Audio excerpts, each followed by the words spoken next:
وعلیکم السلام. وعلیکم السلام ورحمۃ اللہ وبرکاتہ.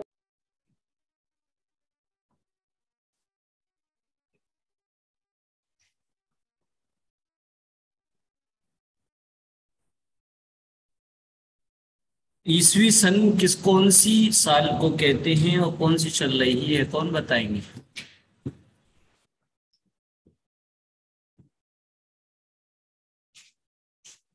گلستہ آرا آپ بتائیے کہ پیارے آقا کو دنیا میں آئے ہوئے یا دنیا سے گئے ہوئے کتنے سال ہو گئے؟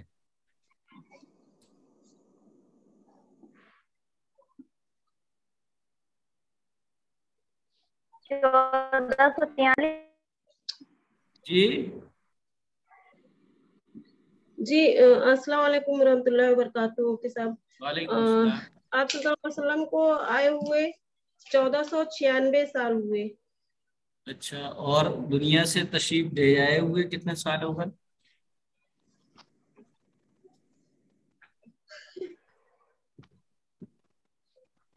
1443 میں سے 10 سال کم کر دیں گے کیونکہ آپ کی جی تو کتنے ہو جائیں گے؟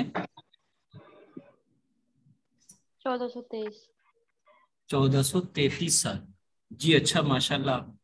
اچھا یہ بتائیے ہجری سال کا آغاز، ہجری سال کو ہجری سال کیوں کہتے ہیں؟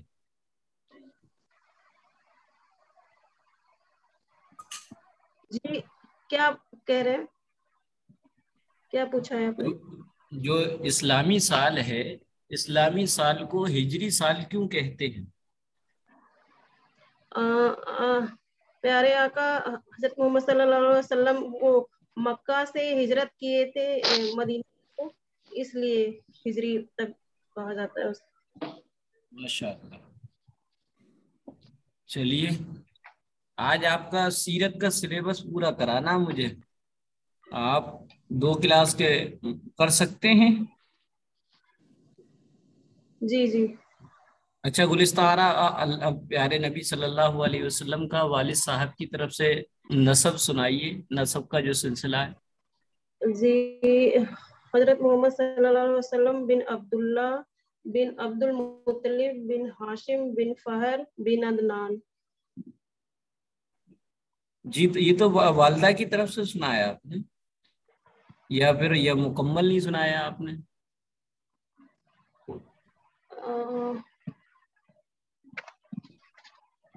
کوئی اور سنائے تو. کل کی کلاس میں آپ تھے نہیں کیا؟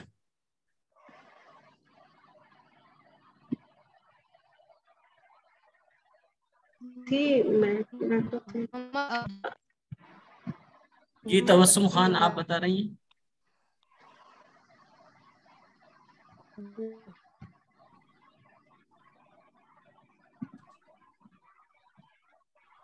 بن عبد المطلب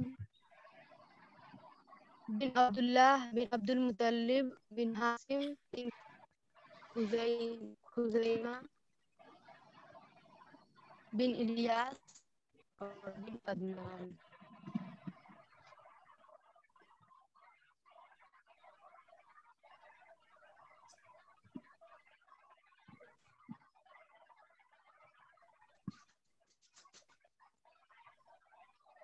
چلیے کلاس کو اسٹارٹ کرتے ہیں اور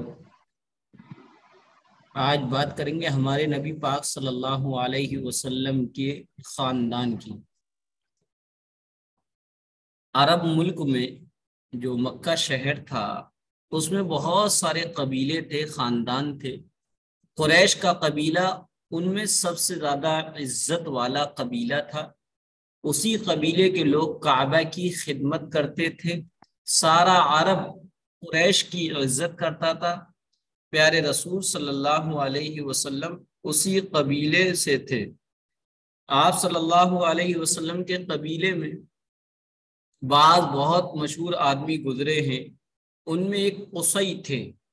قصی اپنے قبیلے کے سردار تھے. حج کے موقع پر سارے حاجیوں کو اپنا مہمان بناتے، 3 دن تک انہیں مفت اور فری کھانا کھلاتے. قصی کی اولاد میں ہاشم بہت مشہور ہے. قبیلے کے تمام لوگوں میں ان کی بڑی عزت تھی. ہاشم بہت بہادر اور سخی تھے۔ ایک بار مکہ میں قحط پڑا، قحط یعنی سوکھا، سوکھا کہتے ہیں جب بارشیں نہ ہوں تو غلہ اناج بھی نہیں ہوتا اور جانور وغیرہ ان کے دودھ بھی نہیں اترتا ہے کیونکہ وہ ان کو گھاس وغیرہ نہیں مل پاتی۔ تو قحط پڑا، ہاشم نے اپنے پیسوں سے بہت زیادہ غلہ خریدا اور لوگوں میں مفت تقسیم کرا دیا۔ ہاشم کے کئی بیٹے تھے، ان میں سب سے مشہور عبد المطلب تھے، یہ بھی اپنے قبیلے کے سردار تھے۔ عرب میں پانی بہت کم ہے، مکہ والوں کے لیے زمزم کا کنواں اللہ تعالیٰ کی بہت بڑی نعمت ہے، مگر ایک عرصے سے، ایک لمبے ٹائم سے وہ مٹی سے بھر کر زمین کے برابر ہو گیا تھا، کسی کو یہ خبر بھی نہیں تھی کہ وہ کہاں ہیں۔ عبد المطلب نے کوشش کر کے پتہ لگایا، بڑی محنت سے اسے کھودا، اسے صاف کرایا، مکہ والوں کو پانی کی آسانی ہو گئی۔ اس احسان کی وجہ سے مکہ کے لوگ عبد المطلب کی بڑی قدر کرتے تھے، بڑی عزت کرتے تھے۔ عبد المطلب کے کئی بیٹے تھے، ان میں سب سے چھوٹے اور چہیتے عبداللہ تھے۔ یہی عبداللہ پیارے رسول صلی اللہ علیہ وسلم کے ابو جان تھے۔ عبداللہ کی شادی بی بی آمنہ سے ہوئی تھی۔ بی بی آمنہ پیارے رسول صلی اللہ علیہ وسلم کی امی جان تھی۔ عبداللہ پیارے رسول صلی اللہ علیہ وسلم کی پیدائش سے کچھ دن پہلے ہی انتقال فرما چکے تھے۔ دادا میاں عبد المطلب زندہ تھے، انہوں نے ہمارے نبی کی پیدائش کی خبر سنی تو بہت خوش ہوئے، گھر آئے، پوتے کو گود میں لیا، پیار کیا، کعبہ میں لے گئے، وہاں دعا مانگی، محمد نام رکھا۔ 7ویں دن عقیقہ کیا، سب کی دعوت کی۔ لوگوں نے پوچھا یہ نام کیوں رکھا ہے؟ بولے میں چاہتا ہوں کہ میرے بیٹے کی ساری دنیا تعریف کرے۔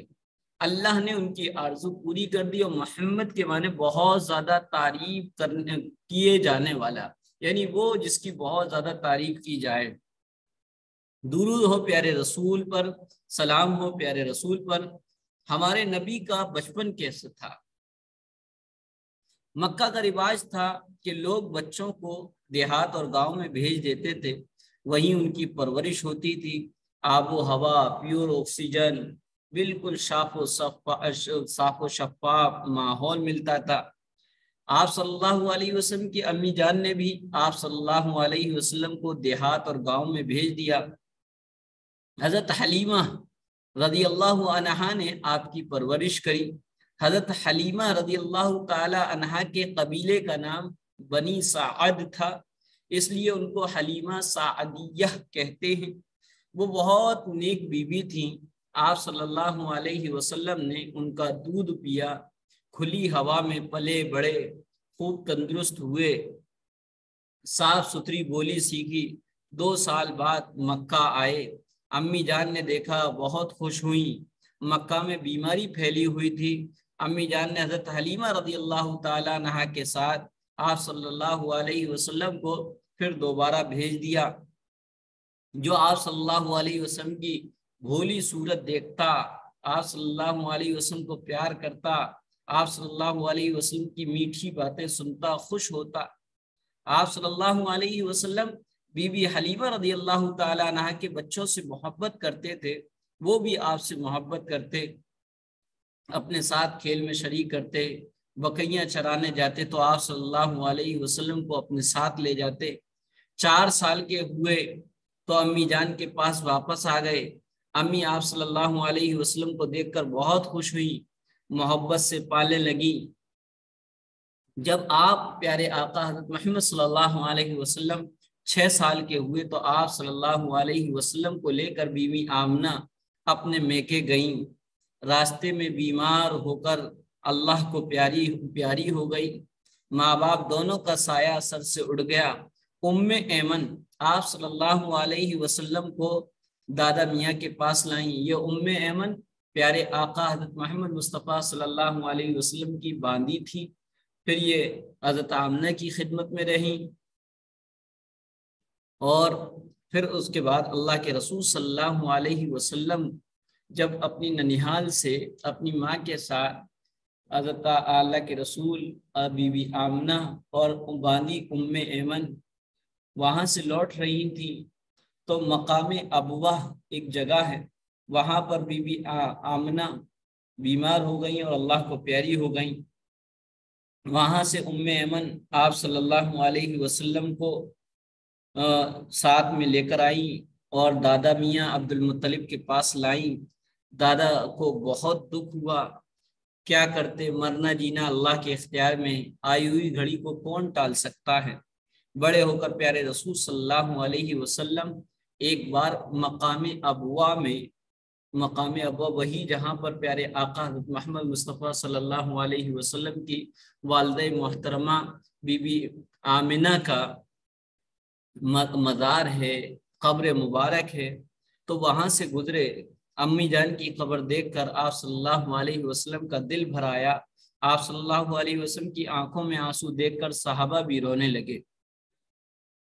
بہرحال دادا میاں آپ صلی اللہ علیہ وسلم کو بہت پیار کرتے، دادا میاں نے آپ کی پرورش کی، بہت محبت سے پالا۔ 8 سال کے ہوئے تو دادا بھی چل بسے۔ مرتے وقت دادا نے آپ صلی اللہ علیہ وسلم کو ابو طالب کے حوالے کیا۔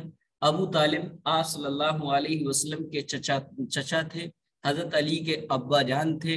آپ صلی اللہ علیہ وسلم کے کئی چچا تھے، ابو طالب ان میں سب سے اچھے تھے۔ آپ صلی اللہ علیہ وسلم سے محبت کرتے تھے، ہمیشہ ساتھ لیے پھرتے، پیار کرتے، کسی طرح کی کوئی تکلیف نہ ہونے دیتے، سفر میں بھی آپ کو ساتھ رکھتے تھے۔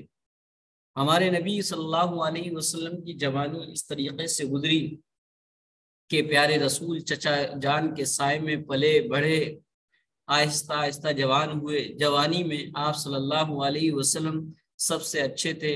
عرب کے جوان آپس میں لڑتے بھڑتے، آپ صلی اللہ علیہ وسلم لڑائی سے ہمیشہ دور رہتے۔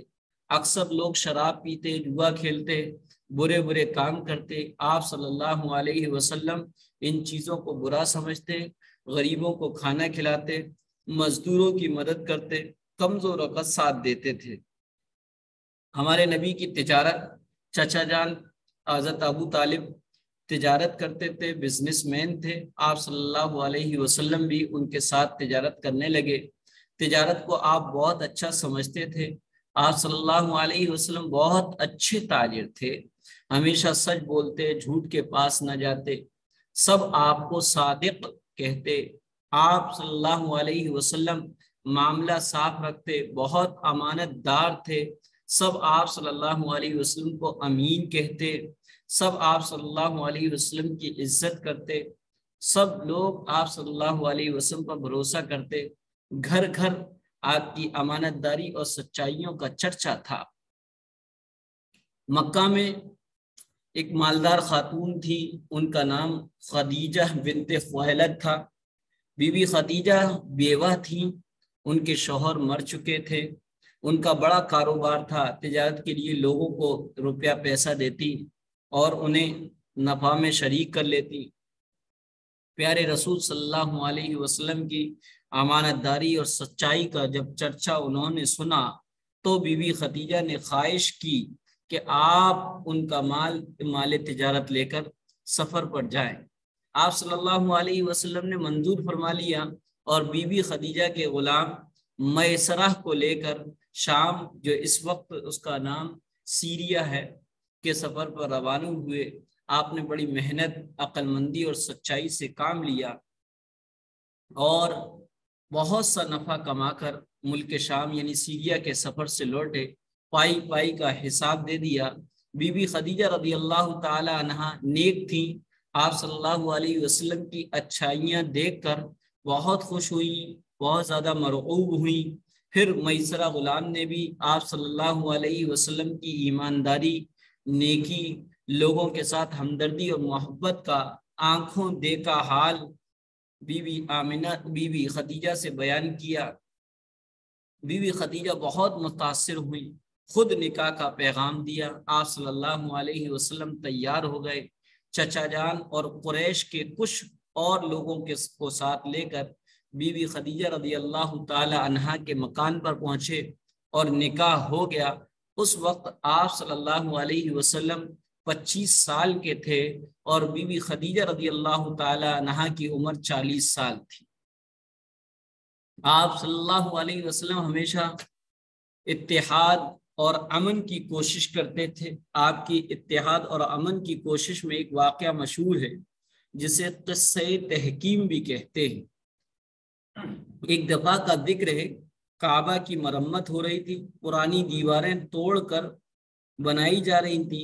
ایک دیوار میں حجر اسود لگا ہوا تھا۔ حجر اسود کہتے ہیں بلیک اسٹون کو، جو کالا پتھر ہے۔ ابراہیم علیہ السلام کے لیے جنت سے یہ پتھر آیا تھا اور یہ انتہائی چمکدار پتھر تھا، سفید تھا، بالکل وائٹ، لیکن لوگوں کے گناہوں کے اثرات کی وجہ سے یہ پتھر کالا ہو گیا، اس لیے اس کو حجر اسود کہتے ہیں۔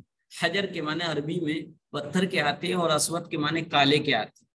تو یہ حجر اسود بڑا مبارک پتھر تھا۔ حضرت ابراہیم علیہ السلام نے اس پہ کھڑے ہو کر خانہ کعبہ کی تعمیر کی، اور یہ پاڑ کا کام کرتا، جہاں اونچے ہونے کی ضرورت پڑتی تھی تو یہ پتھر خود بخود اونچا ہو جاتا تھا۔ تو یہ کالا پتھر تھا، یہ پتھر حضرت ابراہیم علیہ السلام کی یادگار تھا۔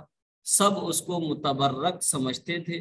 جب دیوار میں اس پتھر کو چننے کا وقت آیا تو آپس میں جھگڑا ہونے لگا۔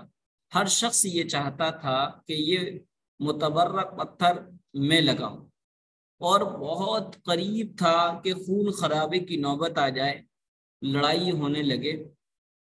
آخر ان لوگوں نے یہ طے کیا کہ جو شخص کل صبح سب سے پہلے کعبہ میں آئے اسی کا فیصلہ مان لیا جائے۔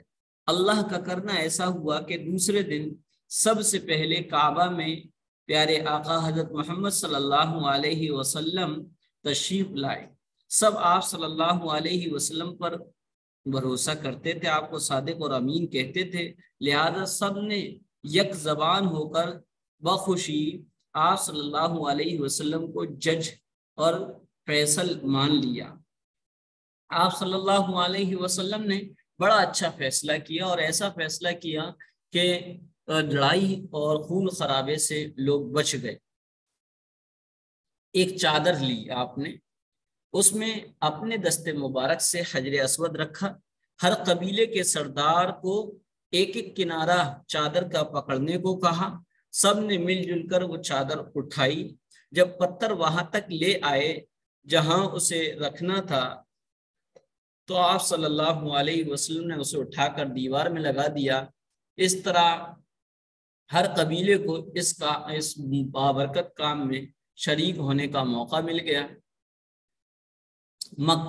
اب آپ صلی اللہ علیہ وسلم کو نبوت کب ملی اور کیسے آپ نبی ہوئے؟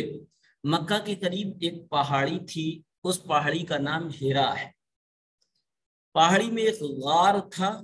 آپ صلی اللہ علیہ وسلم غار ہیرا میں جاتے، ستو پانی ساتھ لے جاتے، کئی دن تک وہاں تنہا رہتے، اللہ تعالیٰ کی عبادت کرتے، لوگوں کی بھلائیوں کے بارے میں سوچتے، برائیوں کو مٹانے اور نیکیوں کو پھیلانے کے راستے ڈھونڈتے۔ جب ستو پانی ختم ہو جاتا تو پھر گھر آتے اور ستو پانی لیتے اور لوٹ جاتے۔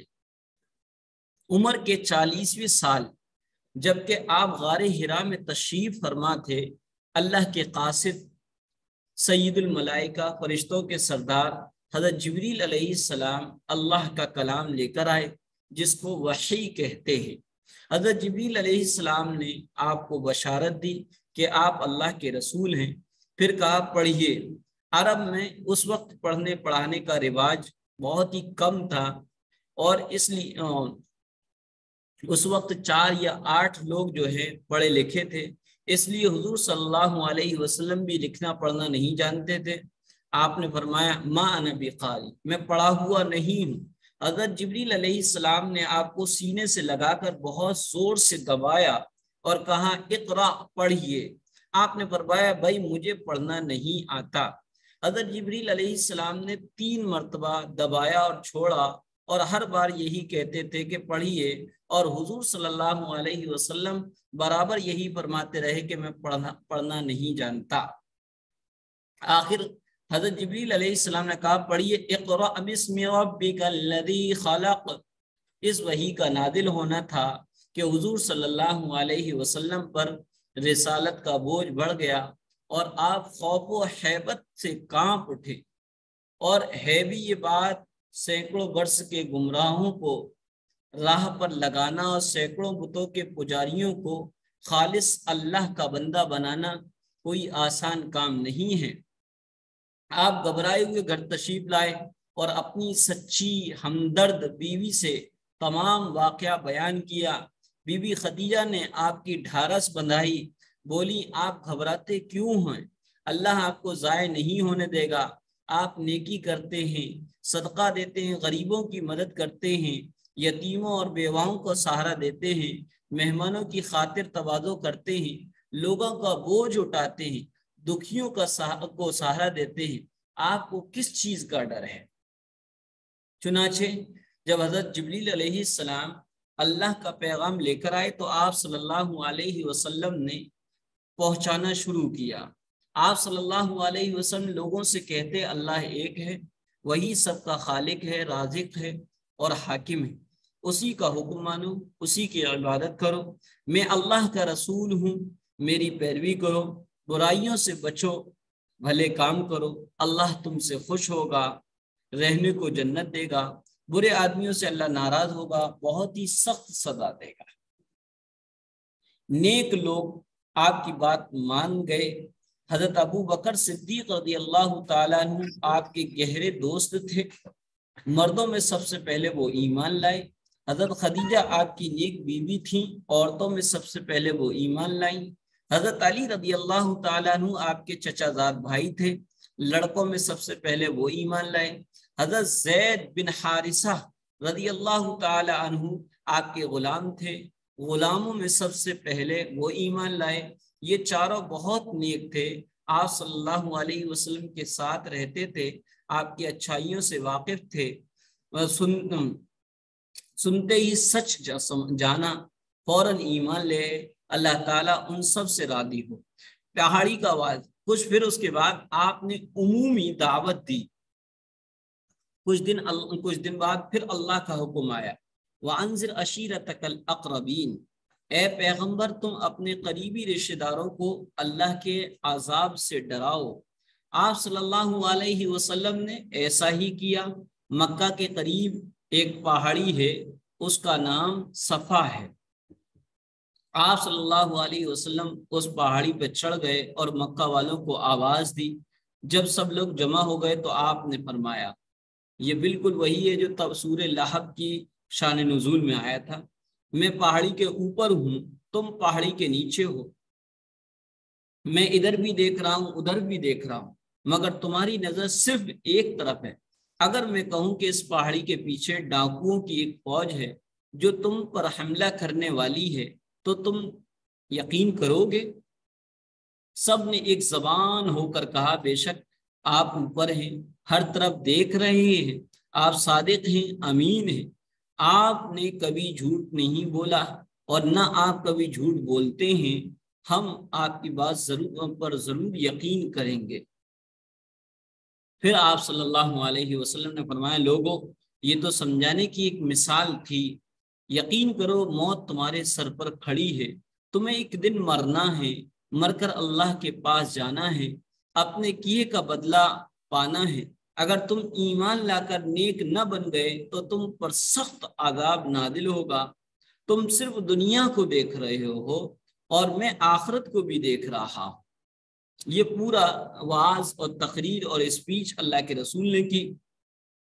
مکہ والوں نے آپ صلی اللہ علیہ وسلم کے بیان کو، وعظ کو سنا، کتنی سچی باتیں تھیں، پیارے رسول نے کتنے اچھے ڈھنگ سے سمجھایا، سب آپ کو سچا جانتے تھے، مگر اس سچی بات پر یقین نہیں کیا۔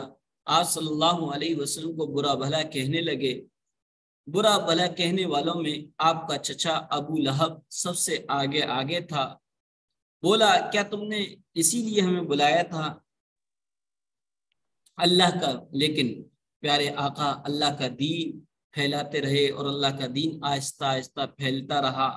کافر پریشان تھے، کیا کریں، کیسے حق کے راستے کو روکیں۔ محمد صلی اللہ علیہ وسلم اکیلے ہیں، تھوڑے سے ساتھی ہیں، بے یارو مددگار ہیں، پھر بھی لوگ ان کی طرف کھنچ رہے ہیں، باپ دادا کا دین مٹ رہا ہے۔ سب مل کر ابو طالب کے پاس گئے، بولے ابو طالب سارے عزت خاندان کی عزت خاک میں مل رہی ہے، بھتیجے کو روکیے گا۔ یہ سورہ کافرون کی شان نزول میں تھا، بھتیجے کو روکیے، ہمارے اور آپ کے معبودوں کو جھٹلا رہے، ان کا کہنا ہے کہ عبادت کے لائق صرف ایک اللہ ہے، ہم سب نادان ہیں کہ جو لات کو، منات کو، عزا کو اور اتنے باپ داداؤں کے بتوں کو پوجا کر رہے ہیں۔ اب پانی سر سے اونچا ہو رہا ہے، ابو طالب نے کسی طرح ان سے پیچھا چھڑایا، پیارے رسول اپنا کام کرتے رہے اور دین پھیلتا رہا۔ کافر پھر ابو طالب کے پاس آئے، ڈرایا دھمکایا، جان کا خوف دلایا، مال کا لالچ دیا، سرداری کا لالچ دیا۔ ابو طالب سوچ میں پڑ گئے، بھتیجے کو بلایا، کہا بیٹے مجھ پر اتنا بوجھ نہ ڈالو۔ پیارے رسول صلی اللہ علیہ وسلم ذرا نہ گھبرائے، بولے چچا جان یہ کام تو اللہ کا ہے، وہ میری مدد کرے گا۔ اگر یہ لوگ میرے ایک ہاتھ میں سورج اور دوسرے ہاتھ میں چاند لا کر رکھ دیں تب بھی میں اس کام سے باز نہیں آؤں گا۔ یہ کہہ کر آنسو جاری ہو گئے۔ ابو طالب بھی متاثر ہوئے، بولے جاؤ بیٹا اطمینان سے اپنا کام کرتے رہو، میں تمہیں ظالموں کے ہاتھ میں نہ دوں گا۔ ادھر یہ ہوا کہ جتنے بھی غریب پچھڑے درجے کے لوگ ایمان لائے، کافر برابر ان غریب اور بے حیثیت مسلمانوں کو ستاتے رہے، طرح طرح کے دکھ دیتے رہے۔ پیارے رسول صلی اللہ علیہ وسلم کو ستایا، پیارے رسول کے پیارے ساتھیوں کو ستایا۔ جب پانی سر سے اونچا ہو گیا، قرآن پڑھنا، اللہ کی عبادت کرنا، دین پر چلنا، دوسروں کو دین کی باتیں بتانا سب دوبھر ہو گیا، تو آپ صلی اللہ علیہ وسلم نے مسلمانوں سے فرمایا پیارے ساتھیوں تم نے دین کے لیے بہت دکھ سہے، اب جو چاہے ملک حبشہ چلا جائے، حبشہ کا بادشاہ نجاشی ہے، نجاشی بہت نیک ہے، وہاں کوئی روک نہیں ہے، آزادی سے دین پر عمل کر سکو گے اور دین پھیلانے کا موقع بھی ملے گا۔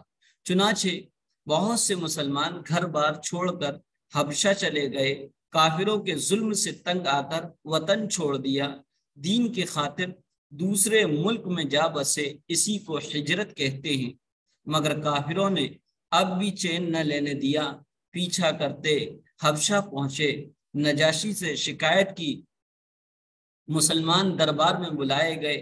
حضرت علی کے بھائی حضرت جعفر رضی اللہ تعالیٰ عنہ تھے، حضرت جعفر رضی اللہ تعالیٰ عنہ مسلمانوں کے سردار تھے، انہوں نے نجاشی کی دربار میں ایک تقریر کی، تقریر بہت اچھی تھی۔ حضرت جعفر رضی اللہ تعالیٰ عنہ نے فرمایا اے بادشاہ ہم نادان تھے، جاہل تھے، بت پوجتے، مردار کھاتے، بدکاری کرتے، آپس میں لڑتے، امیر غریب پر ظلم کرتے، نہ مہمانوں کی عزت ہوتی، نہ پڑوسیوں کے ساتھ اچھا برتاؤ ہوتا، بھائی بھائی سے لڑتا، طاقتور کمزور کو ستاتا۔ اللہ کو ہم پر رحم آیا، ہم میں ایک رسول بھیجا، ہم سب اس سے واقف تھے، وہ بہت ہی نیک تھا، اس نے سیدھی راہ دکھائی، آپس میں محبت کرنا سکھایا، اس نے ہمیں سمجھایا کہ ہم بت پوجنا چھوڑ دیں، اللہ کی عبادت کریں، سچ بولیں، وعدہ پورا کریں، برائیوں سے بچیں، گناہوں سے دور رہیں، یتیموں کا مال نہ کھائیں، ظلم سے بعد آ جائیں، آپس میں مل جل کر رہیں۔ ہم نے اسے نبی جانا، اللہ کا رسول مانا، اس کی باتوں پر عمل کیا، ہماری قوم ہماری دشمن بن گئی، ہمیں ستانے لگی، اس لیے ہم اپنا وطن چھوڑ کر یہاں چلے آئے۔